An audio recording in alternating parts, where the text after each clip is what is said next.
This bulletin proudly brought to you in association with Alex Campbell's Menswear.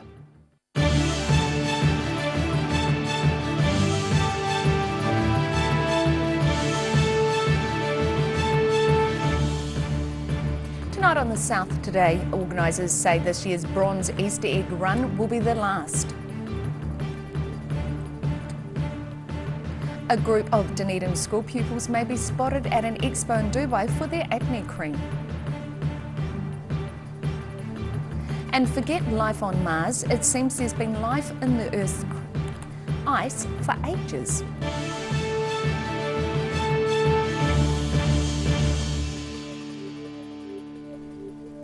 Kia ora, good evening, I'm Melissa Barton. An increase in costs imposed by the Dunedin City Council is one of the reasons an annual charity event is coming to a close. The organisers of the Bronze Easter Egg Run say the event is losing too much out of what is supposed to go to the Salvation Army. This Easter will probably be the last one, with the roar of motorcycles cruising down Dunedin's George Street for a good cause.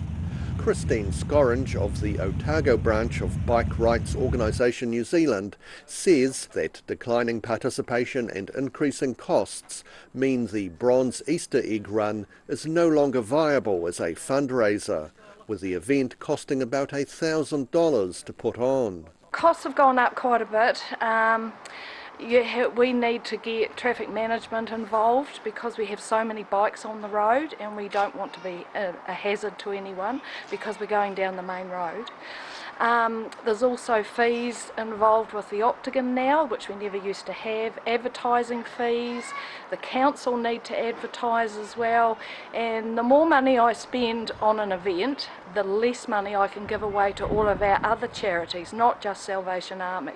The fundraiser has been run for more than 30 years to deliver chocolate Easter eggs and food for the Salvation Army, with the amount of each varying from year to year. Sometimes we get a lot of eggs and sometimes we get a lot of food, probably about half and half. I think over the years we've advertised more about bringing food because I think that's more helpful to the community than more so the eggs, but it's nice for the kids to receive some eggs and food parcels. The club's decided in the future it will be easier and better for riders to make a cash donation instead. We'd still like to support Salvation Army. That may be a donation, not so much a ride.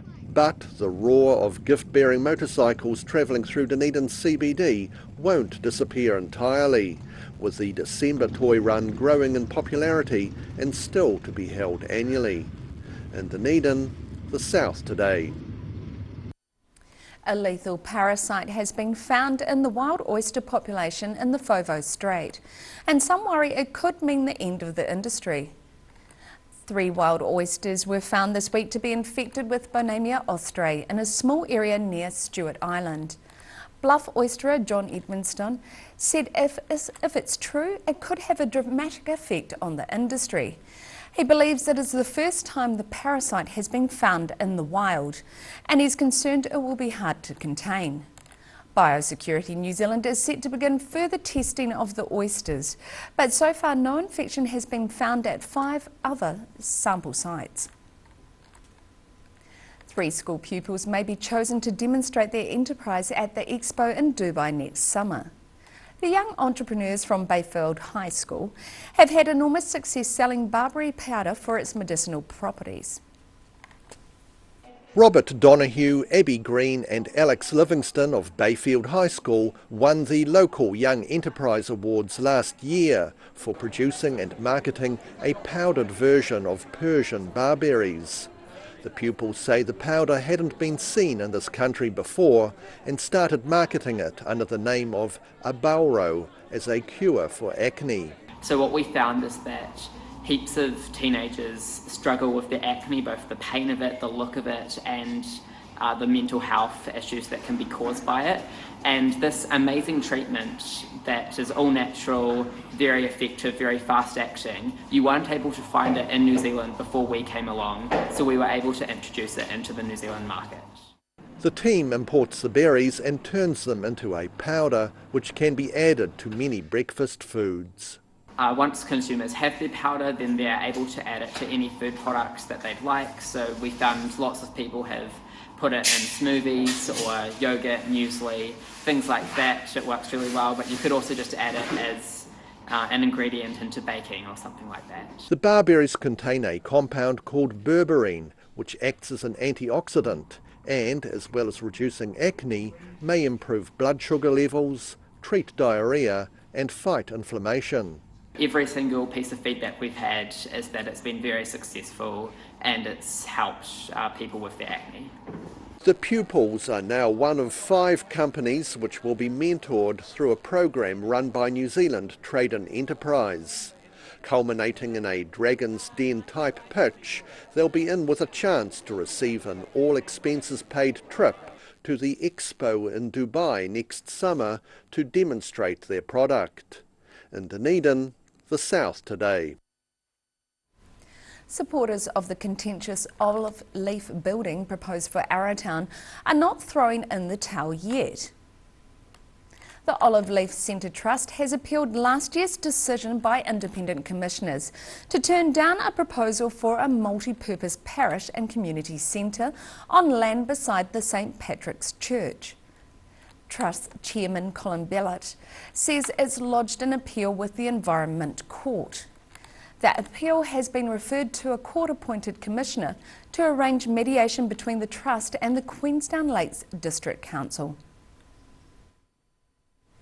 A previously unknown ecosystem has been found living inside the ice of New Zealand's southern glaciers. A Dunedin scientist who is studying the DNA of the tiny animals says global warming and melting glaciers means time is running out to study the remarkable find. Scientists have discovered a whole ecosystem of tiny creatures living inside the ice of 3 of New Zealand's west coast glaciers.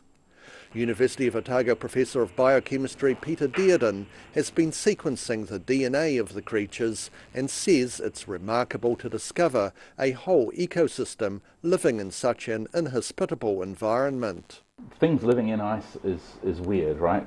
So animals in particular, and what we're looking at here are a group of 5 different animal types that are living in the ice. That's strange, and while there are animals that live on glaciers in other parts of the world, it's usually 2 things: one a little segmented worm and one a thing called a rotifer. So those have been found in the northern hemisphere, but here in New Zealand uniquely we've got 5 different sorts of animals living in glacier ice.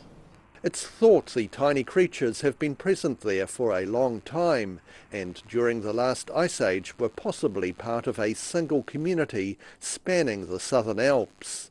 But time to study the origins and adaptations of the animals is now running out. These things have presumably lived there for a long time. In fact, our studies suggest that they used to be one population, and that was probably when all of those glaciers were joined up with one big ice sheet. So they've lived here for a long time. But of course with global warming our glaciers are retreating pretty rapidly and there's a good chance that we might lose them, in which case this whole group of animals we've never heard of before, we've never really studied, is at the risk of disappearing. Professor Dearden is hoping to find out if the creatures in New Zealand's southern glaciers match those in other parts of the world.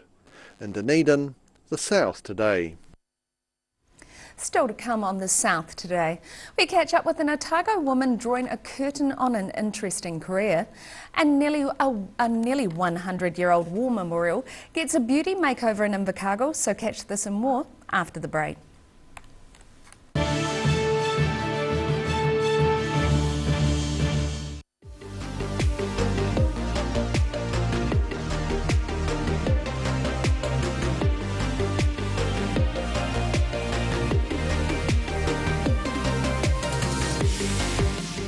If you're at risk of developing melanoma skin cancer, you owe it to yourself to have a mole map. Mole map is coming to your area. Phone today to make an appointment.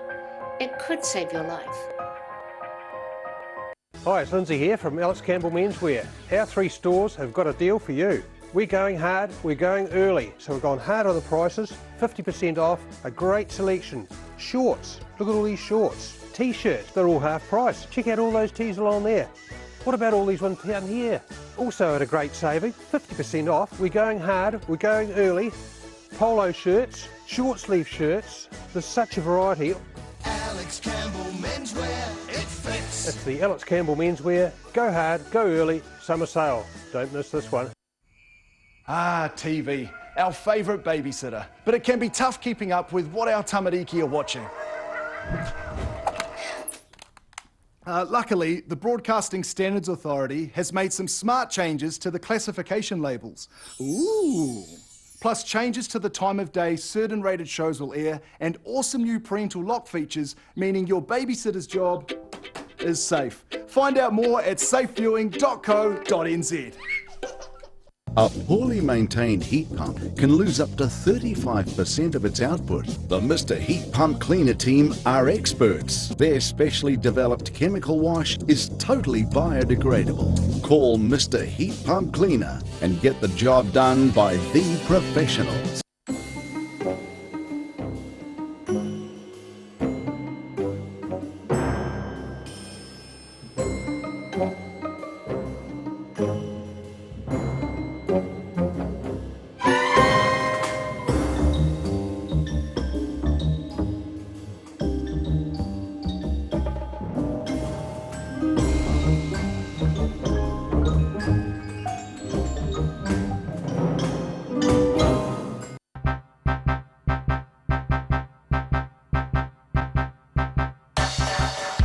Absolutely good time, you should come.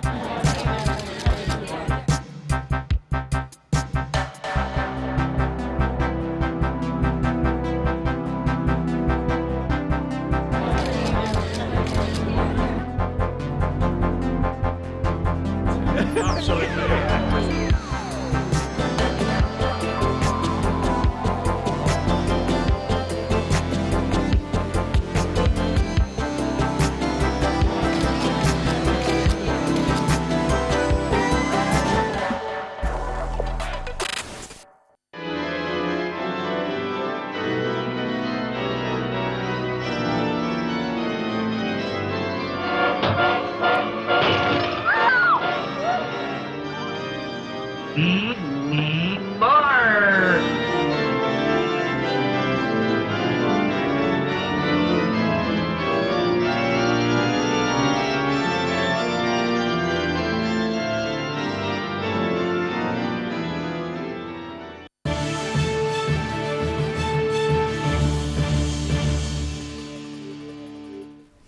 Welcome back. The toilet block at Oamaru's Steampunk Playground has been damaged in a suspected arson early today. Emergency services were called to a fire at the 3 toilet block at 4:41 a.m. An Oamaru police spokeswoman said the middle toilet of the block had been set on fire. The hand basin, hand dryer and toilet roll dispensers had been ripped from the wall. A spokeswoman says there was superficial smoke damage to the toilet block and extensive damage to the dryer. There was damage throughout the other toilets as well, but the middle toilet received the main vandalism. After a lifetime job of working as a butcher in New Zealand and Australia, an Otago woman is drawing a curtain on her career. Jan Harper worked in butcheries in New Zealand and Australia before starting her own business in Lawrence. After 48 years of cutting up meat and making sausages, Jan Harper is finally retiring and leaving her Blue Spur butchery in Lawrence. She started out as a teenage apprentice in Invercargill in 1973 and was one of the first female butchers in a male-dominated profession. I believe there was another woman before me in the North Island, so I've been told. But it was never an issue with me, that wasn't important. When she began working as a butcher, New Zealand was transitioning to the metric system. They were changing over from pounds to kilos, and people were struggling and finding it difficult, including me. But this little old lady, she came in the butcher shop, she's only about this high, and had the scarf tied around here as they did in those days, and she's like this, and she'd been swatting it up, and she says to the butcher, she says, I'll have a kilometre of sausages and a litre of mince. And the boss looked at her and he said, oh, could be a while, I'm going to get your sausages. Harper went on to spend 15 years as a butcher in Sydney, where she worked amidst an eclectic group of staff. I wrote a letter back to Dad and I'd got this job, and my boss was a Hungarian Jew, and there was a German bloke called Helmut, he was the smallwoodsman, and another German guy who had been on the SS front called the Old Fox, and there was a Russian guy called Boris, I said to Dad, I don't think that's his real name, and a Frenchman called Louis, that was his real name, an Australian, they called him the father, and there was me. And I wrote back and told Dad, and he wrote back and said, for God's sake, be careful, dear, you're working at the League of Nations. 12 years ago, Harper had the opportunity to establish her own butchery for the first time.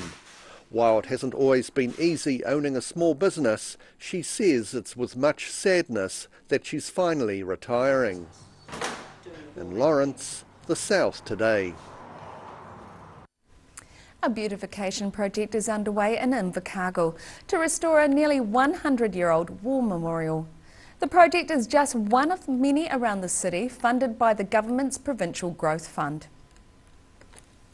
These memorial gates in the Invercargill suburb of Kennington were first unveiled almost 100 years ago, in 1927.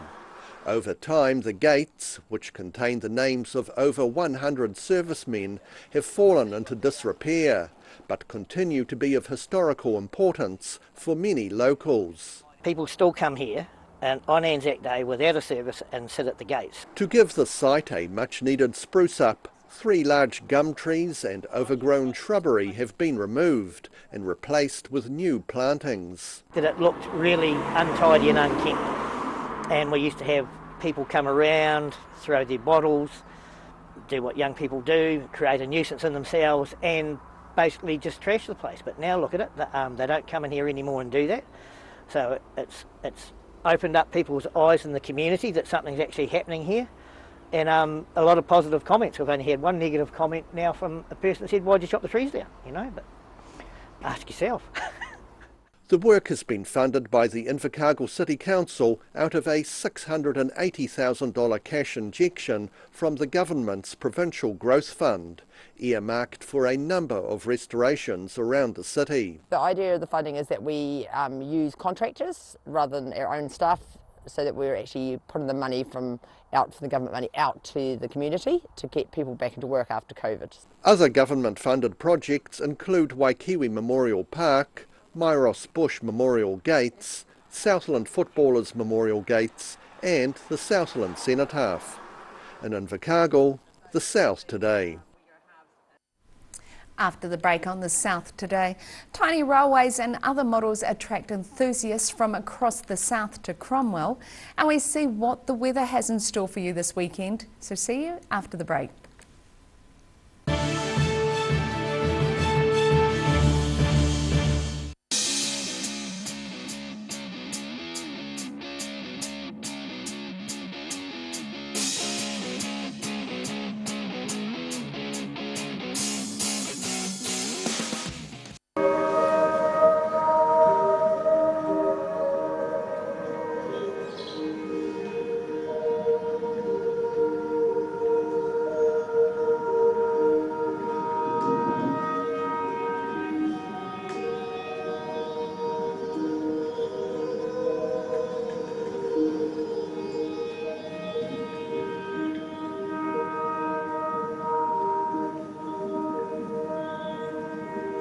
If you're at risk of developing melanoma skin cancer, you owe it to yourself to have a mole map. Mole map is coming to your area. Phone today to make an appointment. It could save your life. Hi, it's Lindsay here from Alex Campbell Menswear. Our 3 stores have got a deal for you. We're going hard, we're going early, so we've gone hard on the prices, 50% off, a great selection. Shorts, look at all these shorts. T-shirts, they're all half price. Check out all those tees along there. What about all these ones down here?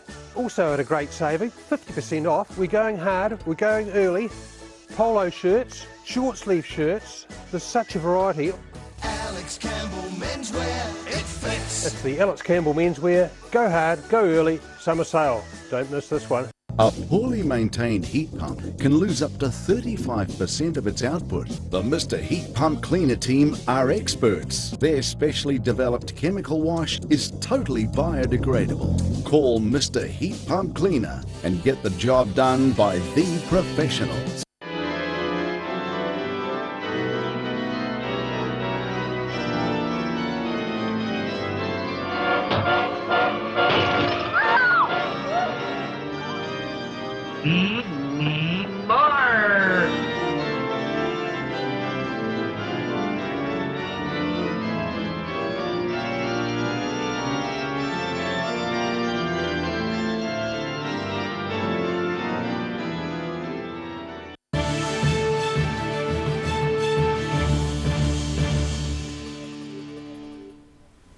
Thanks for staying with us. An exhibition run by the Central Otago Model Society drew crowds to the Cromwell Bowling Club. The event featured exhibitions of tiny railways and other models made by enthusiasts from across the south. Tiny toots and chuffing trains delighted eyes of all ages at an exhibition in Cromwell run by the Central Otago Model Society. One of the makers of Life in Miniature was Ryan Snodgrass of Clyde. I just grew up with it because my dad always had them growing up. Grew up going to shows and just around it all. He enjoyed the reactions of people to his creations. Just the scenery and or just all the work you get into and seeing people's faces when it's going and yeah, just the creative side of it. The scenes he made were pure imagination. I just like just the whole creation of a whole scene. Having a space and trying to work out how it will work and how it will look. I go, I want a town here, so I make a town. It helped to have a sense of logic when laying out scenes. I guess get it all smooth running and just having things continue on, not chopping and changing too much.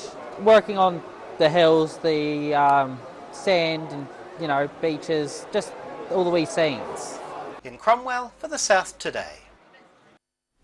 And now recapping tonight's top stories on the South Today.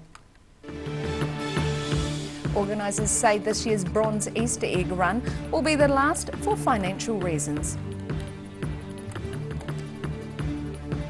A group of Dunedin school pupils may soon be spotted at an expo in Dubai for their acne cream. And forget life on Mars, it seems there's been life in the Earth's ice for ages.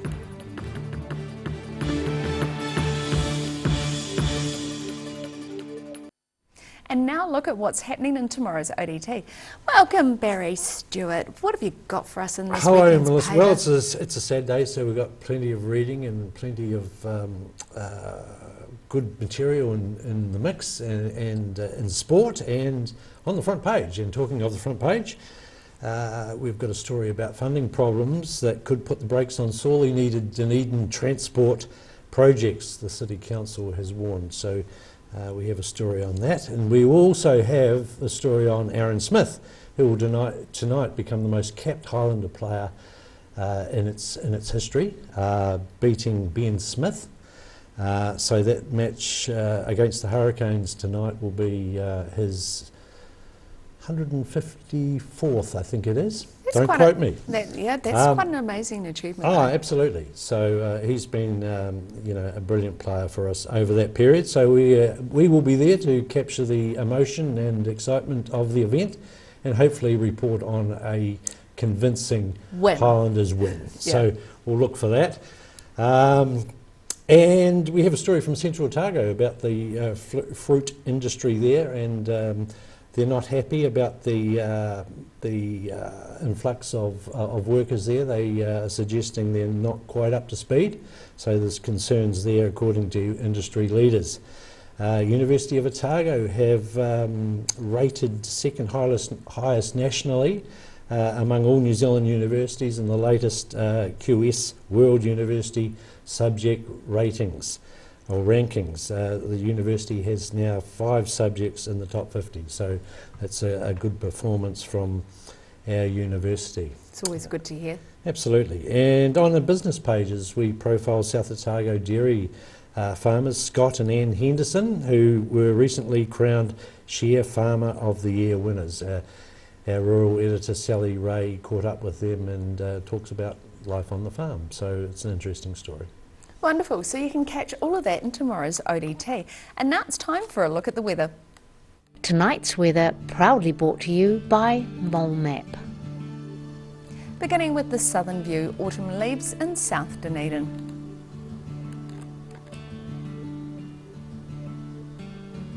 Looking at the situation, mild northerly airflow will bring some rain later tomorrow as a front which originated over eastern Australia makes its way onto the region.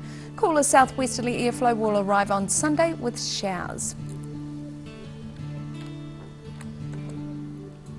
Starting at the northwest of the South Island, moderate temperatures with rain and moderate to gusty winds for those over here. Westport reaches 19 degrees and Greymouth is set to reach 21. Moving to the northeast to Waipounamu, plan for a sunny day with clouds and moderate winds for this region. Nelson reaches 20 degrees and Blenheim 23. Heading to the Canterbury region, it's a sunny, fine day with a sprinkling of clouds for all here. In Kaikoura, your high is 23 degrees. Christchurch and Ashburton head for 24 degrees with light winds.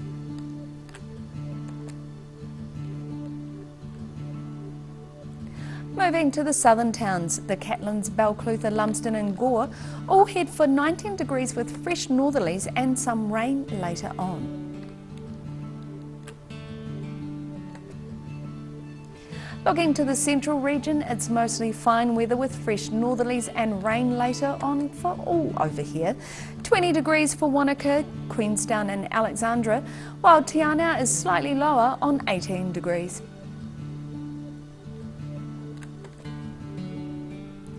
Moving to the northern towns, the coast will see fresh northerlies with some high cloud and generally fine weather. Timaru and Oamaru both head for 24 degrees. It's the same moving inland but with slightly cooler temperatures here. Twizel and Marama both with a high of 21 degrees.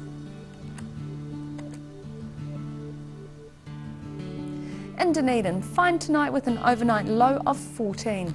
Cloud increasing tomorrow morning and some light rain developing later in the afternoon with fresh gusty northerly winds, a high of 22 and a low of 15. And it's fine for much of Sunday with mild northerlies but showers and fresh cold southwesterlies will develop later on in the day, looking at a high of 19 and a low of 9. And in Invercargill, cloudy tonight with an overnight low of 13 degrees. Cloudy with periods of rain developing tomorrow morning and fresh gusty to mild northerly winds with a high of 18 and a low of 13. And it's cloudy with showers and fresh cold southwesterlies on Sunday, looking at a high of 15 and a low of 9.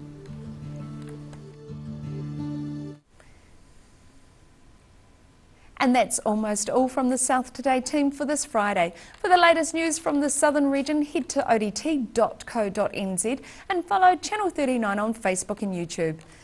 Also, it's been a year since New Zealand went into level 4 lockdown. So we leave you with some images of a deserted Dunedin city as it was a year ago.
This bulletin proudly brought to you in association with Alex Campbell's Menswear. Supporting local content so you can see more of New Zealand on air.